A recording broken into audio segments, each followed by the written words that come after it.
Every few years, a headline breaks that sends shockwaves through the financial world. A Walmart heir quietly transfers $8 billion in assets. A Rockefeller Trust restructures for the sixth generation. A Singapore tycoon dies and makes 6 grandchildren billionaires. Now, these transfers aren't accidents. They are the result of estate and succession planning strategies and structures which the families put in place years ago. The legal structures, the psychological playbooks, and the quiet rules that keep super rich families wealthy, not just for a lifetime, but for centuries. Welcome to the YouTube channel of Family Succession Advisors. Today, we're going to share some of the secrets of wealth succession adopted by the super rich families. Now, there's an old saying in wealth management circles: shirt sleeves to shirt sleeves in 3 generations. In China, they have a saying too, 富不过三代, which means wealth never survives 3 generations. The Spanish also have a saying, Padre Mercade, Hijo Caballero, Nieto Podioserio, which means father merchant, son nobleman, grandson beggar. Pardon my Spanish pronunciation. Almost every culture has a version of this proverb, and the data backs it up. Studies suggest that 70% of wealthy families lose their wealth by the second generation, and that number climbs to 90% by the third generation. But there are families who have beaten these odds, not just across 3 generations, but across 5, 10, or even 20 generations. For example, the Rothschild family has been a financial dynasty for over 2 centuries. The Rockefeller family, despite giving away billions, are now in their 6th generation of wealth. And in Asia, we have the Hoshi family in Japan, whose traditional Japanese inn, or ryokan, has been operating for more than 1,300 years, with ownership passed across 46 generations. Imagine that. So what do they know that the rest of us don't? The answer isn't just money.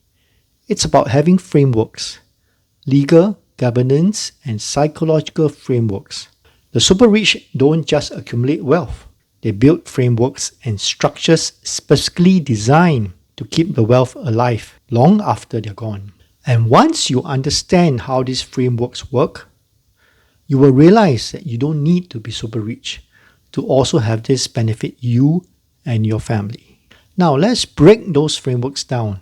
First, let's look at the legal framework. What are some of the tools that are used? Firstly, many super rich individuals use wills, which is actually what every wealth owner should have, regardless of whether you have $1 million or $1 billion. What's a will? A will records how you want your assets to be distributed when you die. Perhaps you want to give more of your wealth to your favorite child, or perhaps you want to pass on the shares of your business entities to one child, with your investment portfolios going to another child. You record that in your will. If you do not have a will in place, your wealth may end up being distributed equally to your family members or based on a certain distribution percentage, depending on the laws of the countries in which you or your assets are located. This may not be what you desire. Many wealthy individuals who have assets in various countries may even have multiple wills, each tailored to the laws of the countries in which their assets are located. In addition to wills, super rich families often have their own family trusts. What is a trust? It's a legal arrangement where your assets are held by a trustee for the benefit of you and your family. A trust is often viewed as a separate person in the eyes of the law, one that can hold assets indefinitely, often outside the reach of estate taxes, creditors, and even divorcing spouses. The trick is to set up a trust as early as possible. For the trust to be effective in protecting your assets from creditors, you need to set it up when you are solvent, not when the bankruptcy petition has already been filed against you. Wealthy families often use family trusts to provide for their wealth to be passed from one generation to the next. Some trusts are designed to last for generations, and sometimes it can go on forever. Assets placed inside the trust can compound, grow, and be distributed to beneficiaries across multi-generations, all while technically never being owned by anyone in the taxable sense. Some of these trusts hold billions of assets.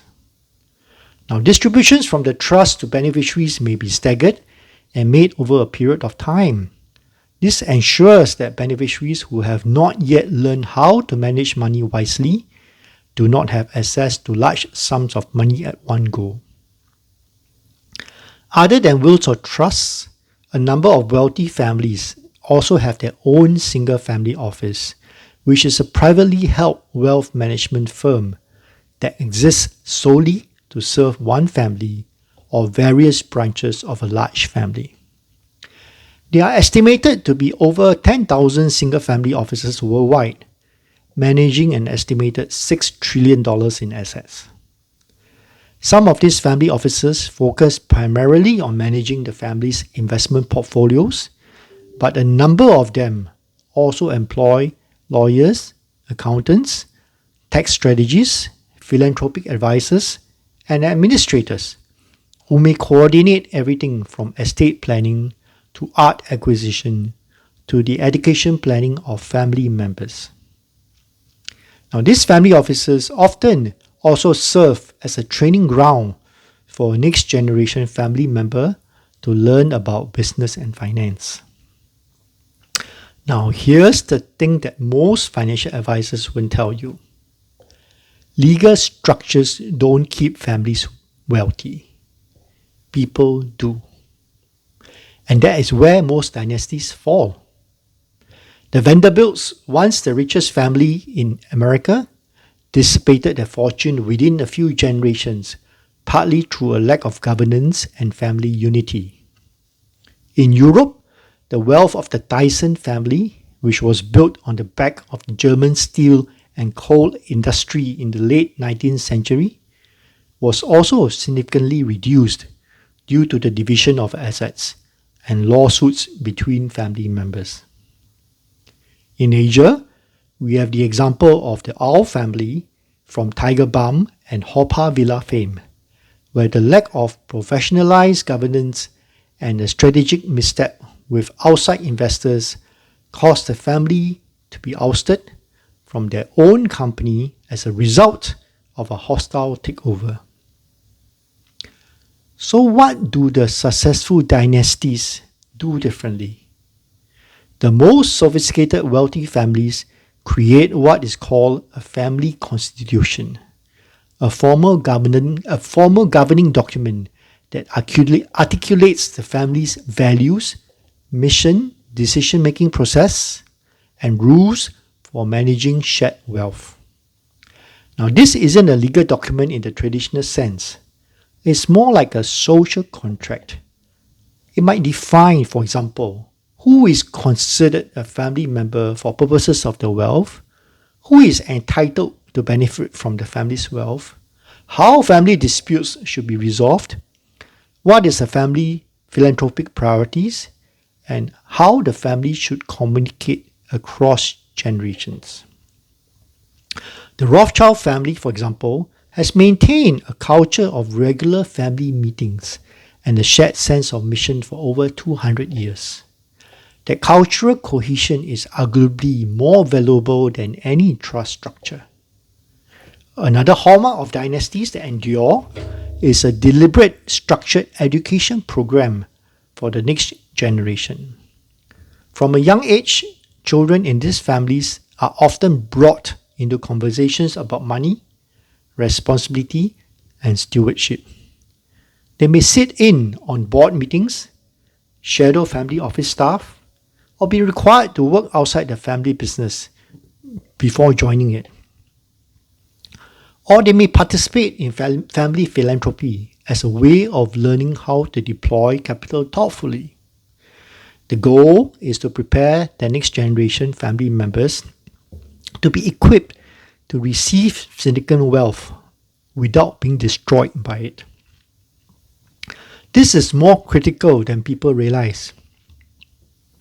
Studies by financial therapy researchers suggest that certain unearned wealth is psychologically destabilizing.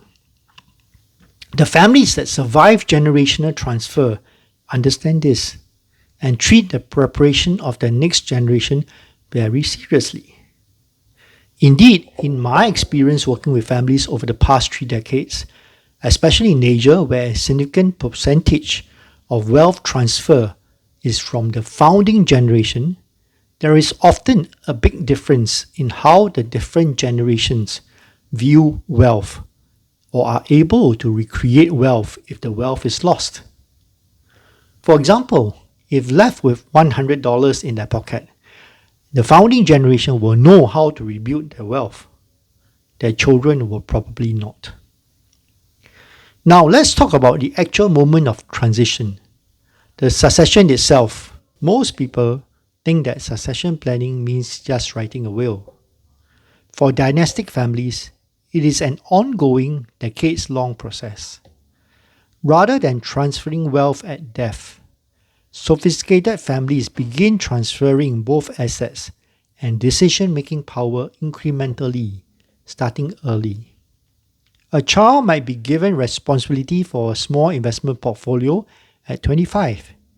They might join the family office board at 30. They might take on the leadership role in the operating business at 35 or 40. And by the time the transfer is formalized, it would have already largely happened, and no eyebrows would be raised.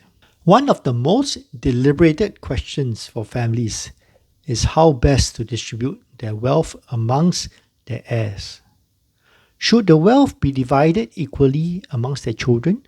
Or should, for example, the majority of the shareholdings in the family business be passed to the child who is now managing the family business, rather than to other children who have not been involved in the family business? This may be a logical decision, but it can breed resentment among siblings.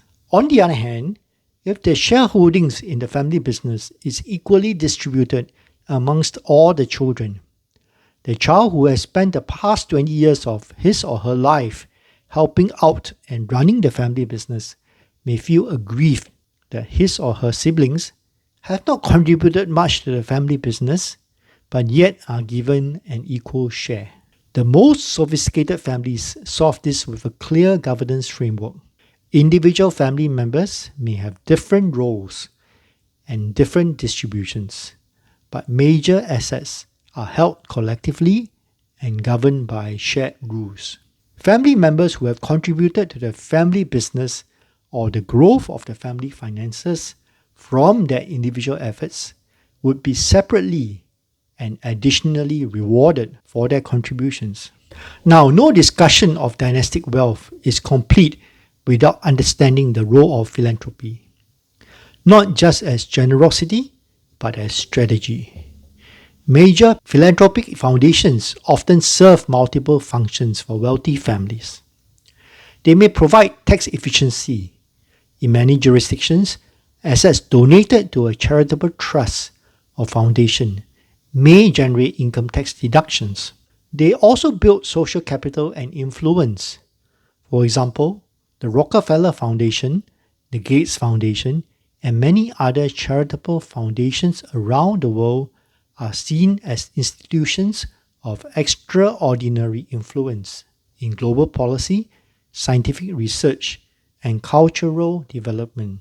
Philanthropy also provides a sense of purpose for families. Families with a shared philanthropic mission would be working collectively for a common goal, which is especially important for many families where their wealth is inherited and where there would otherwise not be any requirement or opportunity for family members to work together.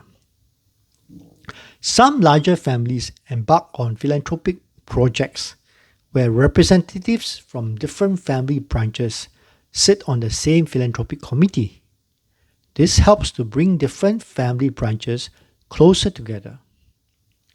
Philanthropy for the super rich is not separate from wealth strategy. It is part of it, and the world stands to benefit from this. So what lessons can we learn from all of this? Planning for dynastic wealth needs to be intentional, or it will not happen. It is the product of deliberate planning and putting in place frameworks, systems, and structures from the legal, financial, psychological, social, and cultural perspectives. The legal arrangements and structures, wills, trusts, and family offices are designed to hold and protect wealth across generations. The human infrastructure, family constitutions, next-gen education, and a family governance framework. This helps to develop family members whilst providing clear guidance and rules to minimize disputes and conflict. It is important to understand that wealth succession is not a one-time event. It should be viewed instead as an ongoing process over decades. Whilst the bulk of the planning is done at the initial stage, the succession plan should be reviewed regularly and adapted for changes in the family members' circumstances and relevant governing laws. Now, does this mean ordinary people can replicate all of this? Well, while some of these tools require some capital and a team of advisors to execute, the principles of intentionality, governance, next-gen preparation, gradual transfer, and clear rules, these are applicable to all families regardless of the level of wealth. The difference between wealth that lasts and wealth that disappears isn't just money. It's the framework and systems. If you have found this video valuable, please kindly like this video and subscribe to our channel. Or if there are any particular areas of planning which you would like us to do a deeper dive on, please let us know in the comments below. Or reach out directly to us. We'll provide a link below to how you can contact us, and we will then sit down with you to discuss how you can put a detailed and complete succession plan for your family to benefit your family now, in future, and potentially forever. I'll see you in the next one.